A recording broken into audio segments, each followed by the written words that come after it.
Hello students, मैं Anoop sir. मैं आपको आज सेक्सुअल रिप्रोडक्शन इन प्लांट्स या पौधों में सेक्सुअल रिप्रोडक्शन के बारे में पढ़ाने वाला हूं।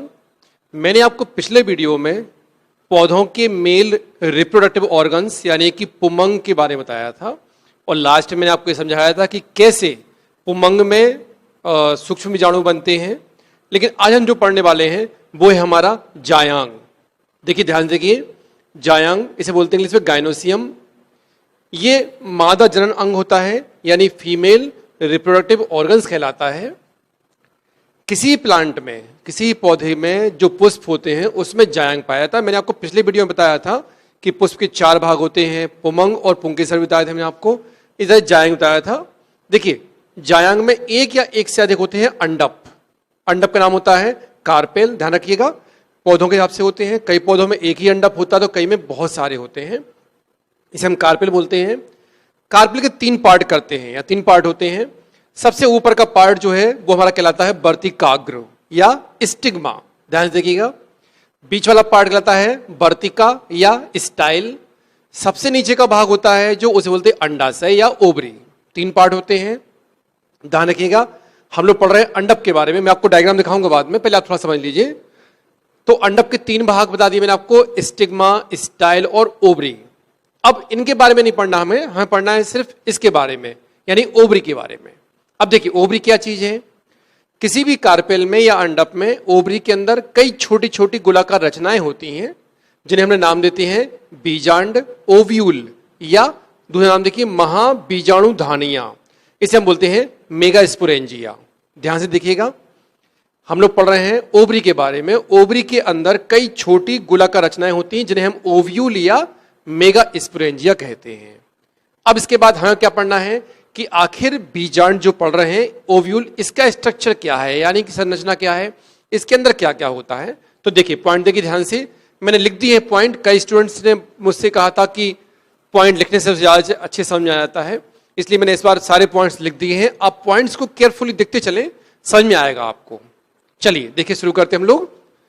यहां पे देखिए, पहला पॉइंट, प्रत्येक बीजांड यानी कि ओव्यूल, प्रत्येक बीजांड बीजांड ब्रंत नाम होता है फ्यूनिकल द्वारा अंडाशय या ओवरी के बीजांड सन यानी प्लेसेंटा से जुड़ा होता है। देखिए फिर से पूरा पॉइंट देखिए, प्रत्येक बीजांड, क्या है बीजांड, मैंने बताया आपको, ओवरी के अंदर बहुत छोटी रचनाएं हैं जिन्हें हम क्या बोलते हैं बीजांड या ओव्यूल। तो प्रत्येक ओव्यूल जो है वो एक बीजांड ब्रंत यानी कि एक संरचना है, स्ट्रक्चर है, नाम है फ्यूनिकल। इसके द्वारा जो है वो जुड़ेगा किससे, ओवरी के प्लेसेंटा से जुड़ जाता है या जुड़ा होता है। सेकंड पॉइंट देखिए, जिस स्थान पर ये जुड़ेगा उसको नाम क्या देंगे हम लोग। देखिए, जुड़ने वाला स्थान कहलाएगा हमारा नाभिका या हाइलम। नाम देखिए ध्यान से, जो स्थान किसकी बात चल रही है यहां पर, जहां पर बीजांड जो है वो अंडा से जुड़ता है उसे हम बोलते हैं नाभिका या हाइलम। थर्ड पॉइंट देखिए, बीजांड का अधिकांश भाग मृदुतकीय कोशिकाओं का बना होता है। मैंने आपको पिछले वीडियो में बताया था कि पौधों में कितने प्रकार के ऊतक होते हैं, 2 प्रकार के, जटिल ऊतक और सरल ऊतक, यानी कि सिंपल और कॉम्प्लेक्स टिश्यू होते हैं। सिंपल टिश्यू 3 तरह के होते हैं, उसमें एक होता है मृदुतक, पेरेन्काइमा बोलते हैं इनको हम लोग।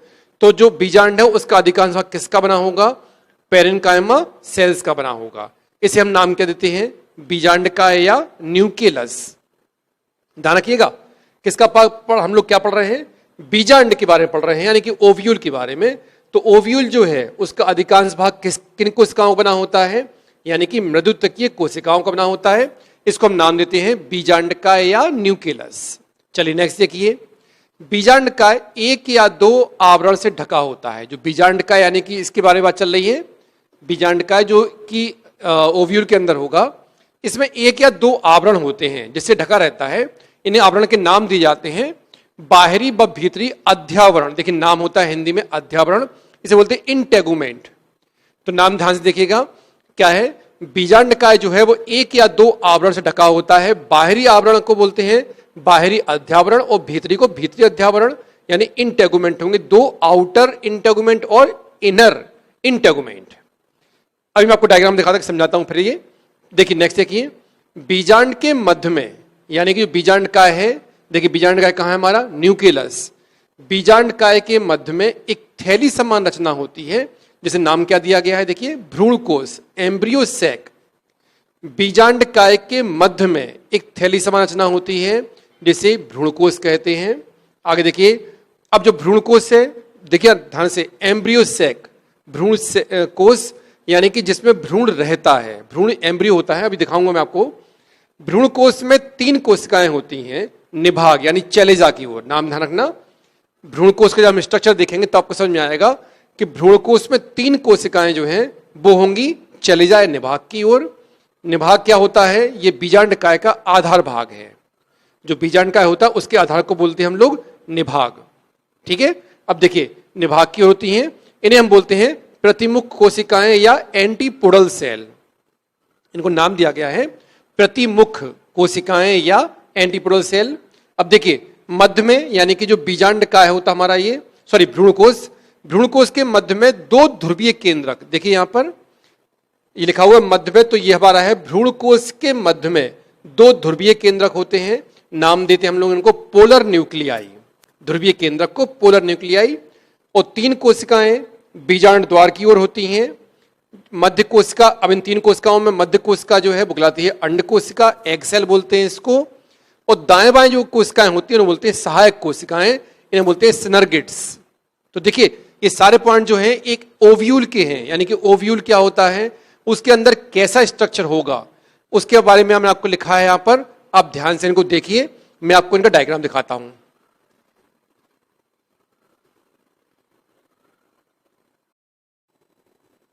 चलिए देखिए, अब मैं आपको डायग्राम समझा देता हूं मैं आपको।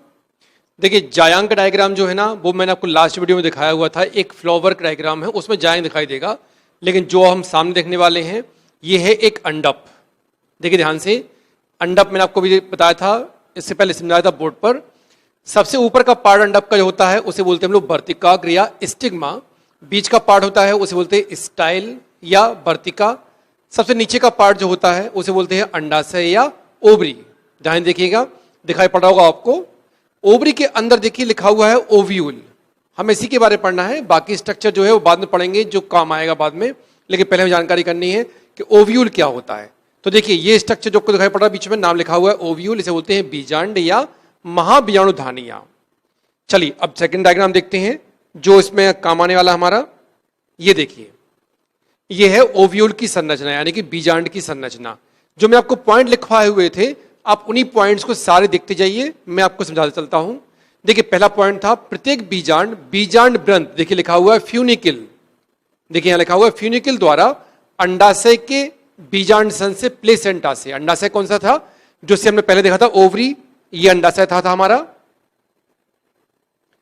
देखिए यहां पे अंडाशय, ओवरी दिखाई पड़ रहा है आपको, ये अंडाशय है, तो ये जुड़ा होता है ओवरी से।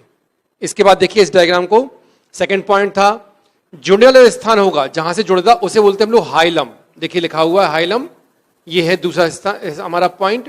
थर्ड पॉइंट देखिए, बीजांड का अधिकांश भाग मृदुत्व की कोशिकाओं का बना होता है।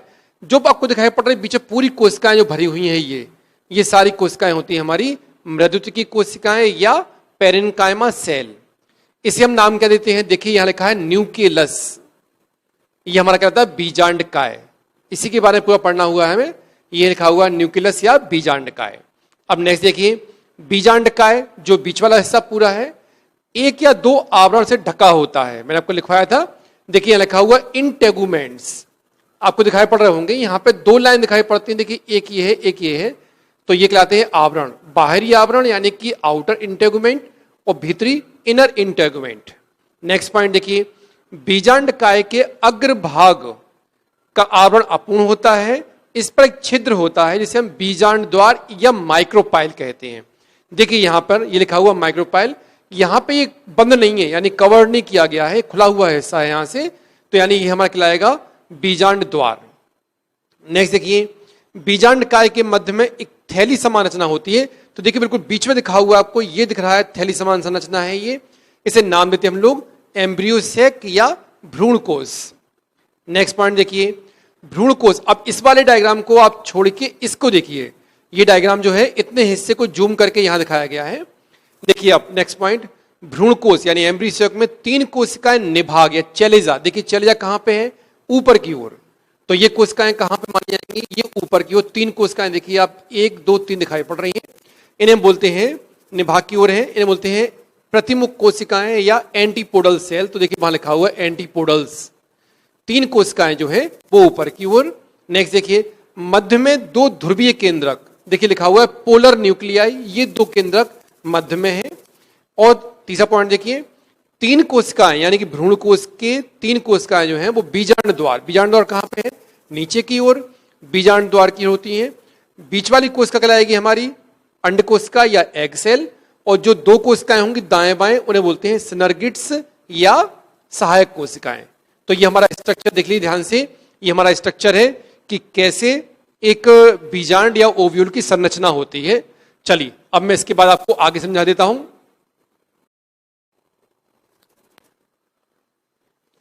चलिए आगे देखते हैं। जितना हमने पढ़ लिया उसके बाद अब हमारा स्टार्टिंग होगी दीर्घ बीजाणु जनन से। देखिए मैंने आपको पढ़ाया था ओव्यूल का स्ट्रक्चर यानी कि बीजांड का। अब देखिए यहां पर दीर्घ बीजाणु जनन, जैसे बोलते हैं इंग्लिश में मेगा स्पोरेंजियोसिस, मेगा स्पोरोजेनेसिस। अब होता क्या है देखिए, दीर्घ बीजाणु मात्र कोशिका यानी कि मेगास्पोर मदर सेल से मेगास्पोर यानी कि दीर्घ बीजाणु या महाबीजाणु के बनने की जो प्रक्रिया होती है उसे हम क्या बोलते हैं? दीर्घ बीजाणु जनन। देखिए आपको याद होगा मैंने आपको पिछले वीडियो में आपको सिखाया था लघु बीजाणु जनन, जिसमें हम लोग पढ़ते हैं मेल ऑर्गन्स के बारे में। तो उसमें हमने सीखा था कैसे उसमें युग्मक बनते हैं। अब यहां पे जो हम बना रहे हैं वो है मादा युग्मक, इसलिए नाम दिया गया यहां पर दीर्घ बीजाणु, और वहां पे नाम था लघु बीजाणु। तो यहां पे कहलाएगा ये मेगास्पोर, वहां पे कहलाता है माइक्रोस्पोर। आपने पढ़ा हुआ पहले। अब देखिए हमें जो स्टार्टिंग करनी है वो है बीजांड काय से। मैंने आपको डायग्राम दिखाया था बीजांड काय का, जैसे पूरा का पूरा भरा हुआ था मतलब कोशिकाओं से, इंग्लिश बोलते हैं न्यूक्लियस। इसमें एक हाइपोडर्मल सेल जो है वो अपने आकार को बड़ा करेगी और दूसरी सेल से यानी कि कोशिकाओं से अपने आप को अलग कर लेगी, भिन्न हो जाएगी।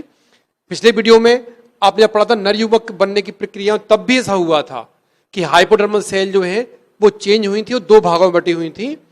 अब इस कोशिका को हम बोलते हैं प्राथमिक प्रपसु कोशिका, प्राइमरी आर्के स्पोरियल सेल। देखिए ध्यान से, बीजांड काय जो है इसके अंदर बहुत सारी सेल्स हैं, नाम है हाइपोडर्मल सेल।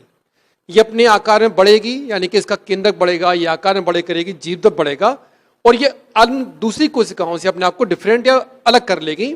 नाम बन जाएगा इसका प्राथमिक प्रपसु कोशिका, प्राइमरी आर्के स्पोरियल सेल। अब ये विभाजन करेगी 2 भागों में। देखिए बाहरी भित्तीय कोशिका, नाम है इसका प्राइमरी पेराइटल सेल। ध्यान से देखिएगा 2 भागों में बांटेंगे। भीतरी बीजाणु जनन कोशिका, इसे बोलते हैं इनर स्पोरोजेनस सेल। 2 भाग देख लीजिए, प्राइमरी पेराइटल सेल और प्राइमरी स्पोरोजेनस सेल। इन कोशिकाओं में या तो 1 या 2 बार विभाजन हो सकता है या नहीं भी हो सकता है। इन कोशिकाओं में देखिए इनमें पुनः विभाजन नहीं होता है, लेकिन जो एक कोशिका है ये अपने आप को दूसरी तरह से काम करना शुरू कर देगी, यानी दीर्घ बीजाणु जनन कोशिका के रूप में कार्य करना शुरू कर देगी। देखिए ध्यान से, अब इस कोशिका में होगा अर्धसूत्री विभाजन। आप जानते हैं इससे बनेंगे 4 आगुणित यानी कि हैप्लॉइड मेगास्पोर। देखिए ध्यान से, जब इस कोशिका को में कोई चेंज नहीं होगा, कोई डिवीजन नहीं होगा, तो यह कोशिका इस रूप में कार्य करेगी, दीर्घ बीजाणु जनन कोशिका के रूप में कार्य करना शुरू कर देगी। इसमें डिवीजन होगा जिससे बनेंगे 4 आगुणित दीर्घ बीजाणु। निभाग आपको याद होगा चलेजा, निभाग की ओर का दीर्घ बीजाणु क्रियाशील रहेगा, बाकी यानी 3 नष्ट हो जाएंगे। यानी कि जो 4 दीर्घ बीजाणु बनेंगे उनमें से एक ही जो है वो एक्टिव रहेगा, फंक्शनल रहेगा, बाकी 3 नष्ट हो जाएंगे। अब देखिए हमें पढ़ना है मादा युग्मकोद्भिद, इसे बोलते हैं हम लोग फीमेल गैमेटोफाइट या भ्रूण कोष। ये कैसे बनता है या इसके अंदर चेंज कैसे आते हैं?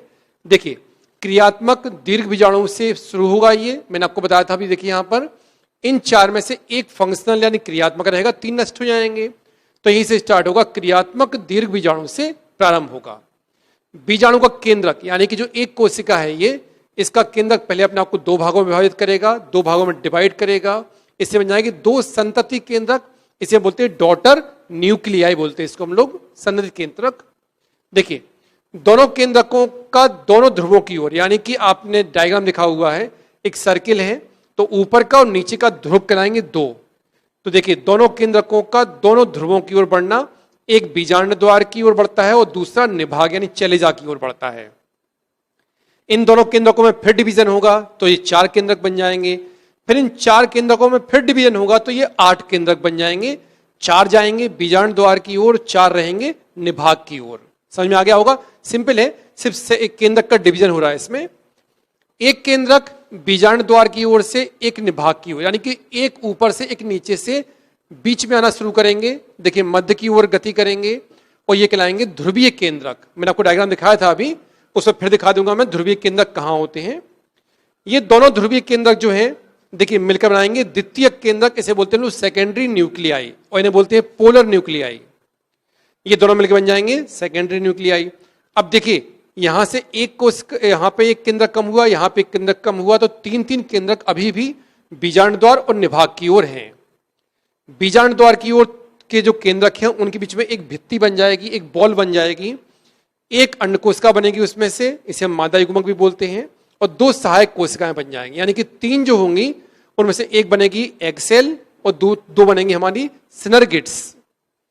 निभाग की ओर 3 अभी भी केंद्रक हमारे निभाग की ओर है, तो निभाग की ओर के तीनों केंद्रक जो है वो बन जाएंगे प्रतिमुख कोशिकाएं। एंटीपोडल में आपको दिखाया था अभी, एंटीपोडल बन जाएंगे। तो देखिए ये जो हम पढ़ रहे हैं ये पूरा पूरा है भ्रूणकोश। भ्रूणकोश जो है वो मेन पार्ट होता है इसका, इसी में सारी की सारी फर्टिलाइजेशन या निषेचन की क्रिया होती है। तो जो मैं आपको दिखाया हुआ है ये आप ध्यान से देखिए। आपको अगर समझ में आता है ये तब बताइए, नहीं आता है तो कोई भी प्रॉब्लम हो आप कमेंट कीजिए, चैनल को सब्सक्राइब कीजिए, लाइक कीजिए। समझ में आना चाहिए मुझे भी कि आपको समझ में आ रहा है। कोई प्रॉब्लम हो आप मुझे कमेंट्स करें। चलिए अब मैं आपको इसके डायग्राम दिखाता हूं। चलिए देखिए डायग्राम को, मैंने आपको इनमें समझाना है क्या होता है दीर्घ बीजाणु जनन। मैं आपको डेफिनेशन पहले समझा चुका हूं। हमें स्टार्ट करना है न्यूक्लियस से, यानी कि बीजांडकाय से। देखिए मैंने आपको पिछले डायग्राम में दिखाया था कि बीजांडकाय क्या होता है और कैसे इसमें काम आएगा। देखिए ये पूरा पोर्शन जो आपको दिखाई पड़ रहा है बीच में, ये बीजांडकाय होता है, ये वाला, ये पूरा बीजांडकाय है। इसमें बहुत सारी सेल्स हैं जिन्हें हम बोलते हैं हाइपोडर्मल सेल। एक कोशिका कोई भी अपने आप को बड़ा करेगी और बन जाएगी हमारी प्राथमिक कोशिका। तो देखिए कैसे देखेंगे हम लोग इसको, ये देखिए ये बहुत सारी हाइपोडर्मल सेल हैं। एक सेल ने अपने आप को चेंज किया और बन गई प्राइमरी आर्के स्पोरियल सेल। इसके बाद फिर देखिए इसमें फिर डिवीजन होगा, इस वाली सेल में डिवीजन होगा, तो ये 2 भागों में बटेगी। ये बनेगी प्राइमरी पेराइटल सेल, आपको मैंने दिखाया था भित्तीय कोशिका, और दूसरा भाग बनेगा इसका भीतरी बीजाणुजनन कोशिका या स्पोरोजेनस सेल। ये 2 भागों में बढ़ जाएगी। मैं बताया था आपको कि इस वाले भाग में डिवीजन हो भी सकता है और नहीं भी हो सकता है। इस वाले भाग में दूसरे में डिवीजन नहीं होता, लेकिन ये अपने आप को फिर दूसरी तरह से काम करना शुरू कर देगी। ये बन जाएगी अब मेगा स्पोर मदर सेल, इसे हम बोलते हैं मातृ कोशिका। अब इसमें चेंज आना शुरू होगा। देखिए इसमें चेंज क्या आएगा, इसमें होगा सबसे पहले अर्धसूत्री विभाजन। आप जानते हैं अर्धसूत्री विभाजन में एक कोशिका जो है वह 4 कोशिकाओं में बढ़ जाती है। तो देखिए यहां पर ये आपके 4 कोशिकाएं दिखाई पड़ रही हैं, इन्हें नाम दिया गया है दीर्घ बीजाणु या मेगा स्पोर्स। मैंने आपको बताया था इनमें से एक जो निभाग यानी चलेजा की ओर होगी वो केवल फंक्शनल रहेगी या काम करेगी, बाकी 3 जो है वो नष्ट हो जाएंगी। तो ये ऊपर की 3 जो है वो नष्ट हो जाएंगी, केवल एक ही है जो कार्य करेगी। इसके बाद देखिए अब हम पढ़ेंगे मादा युग्मकोद्भिद या भ्रूणकोश। इसी के यहीं से स्टार्ट करेंगे। ये जो डायग्राम दिखाई पड़ रहा है आपको, इसी से स्टार्ट करेंगे। देखिए